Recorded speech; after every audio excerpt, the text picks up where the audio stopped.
Somme 29. C'est un somme David. Nous tout petit bon Dieu yo, fais louange CR. Fais louange CR pour pouvoir ak force li genyen. Fais louange non, CR qui gen pouvoir. Adore CR nan bel kay qui a pas pour li ya.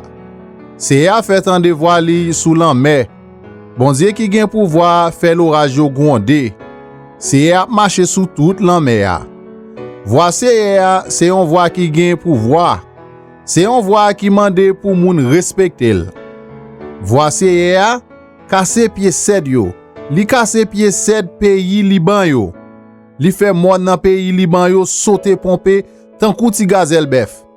Li fait moun Sion yo sauter pomper tant kou jeune ti taureau bœuf. Voix CR fait éclair. Voix CR fait désert trembler. Oui, li fait désert Kades la trembler. Voici à tordé pied chêne yo.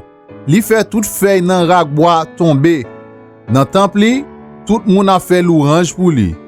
C'est à te chita sous fauteuil li, le te gen gros inondation an. La gouverne tan kou wa pour tout temps. C'est à va bay peuple li a force. La béni yo, la bay yo kè posé.